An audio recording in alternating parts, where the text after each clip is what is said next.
మీ ఇంటి దగ్గరికి వచ్చి జనగణన అంటే జనాభా లెక్కల అధికారిని మీ పూర్తి వివరాలు నాకు తెలియజేయాలి అని వాళ్ళు అడుగుతున్నారా? లేదా మీ ఫోన్కి వాళ్ళే కాల్ చేసి నేను జనాభా లెక్కల అధికారిని మీ పూర్తి వివరాలు నాకు తెలియజేయాలి అని అడుగుతున్నారా? ఒక సెకండ్ ఆలోచించండి, మీరు పెద్ద మోసానికి గురి కాబోతున్నారు. అందరికీ నమస్కారం.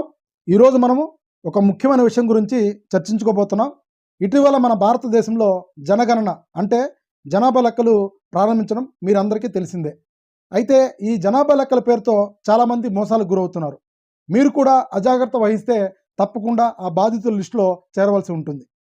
అసలు మోసాలకి ఎలా పాల్పడుతున్నారంటే, కొంతమంది వ్యక్తులు మీ ఇంటి దగ్గరికి వస్తున్నారు.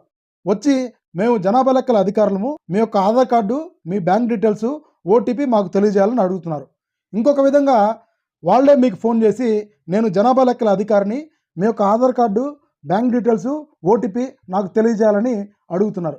వాస్తవానికి పొరపాటున కనుక మన వ్యక్తిగత సమాచారం వాళ్ళకి కనుక ఇచ్చినట్లయితే వెంటనే మన అకౌంట్లో ఉండే డబ్బులు మొత్తం కూడా ఖాళీ అవ్వడం జరుగుతుంది. అసలు జనాభా లెక్కల అధికారులు మన ఇంటికి వస్తే ఏం క్వశ్చన్స్ అడుగుతారు? గవర్నమెంట్ దానికోసమే ఒక 33 క్వశ్చన్లు జాబితా అయితే ప్రిపేర్ చేయడం జరిగింది. సో ఆ యొక్క క్వశ్చన్స్ని మీకు డిస్ప్లే మీద నేను ప్రొవైడ్ చేస్తున్నాను.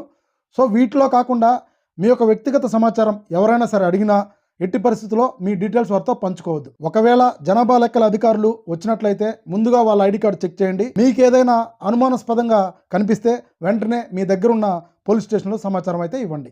సో ఇది చాలా చిన్న సమాచారం, పెద్ద ప్రమాదం నుంచి తప్పిస్తుంది. తప్పకుండా వీలైనంత మందికి ఈ సమాచారాన్ని తెలియజేయండి. సో ఫ్రెండ్స్, చూశారు కదా, ఇన్ఫర్మేషన్ని సేవ్ చేసుకోండి, షేర్ చేయండి. ఫ్యూచర్లో మీకు ఎప్పుడైనా ఉపయోగపడచ్చు.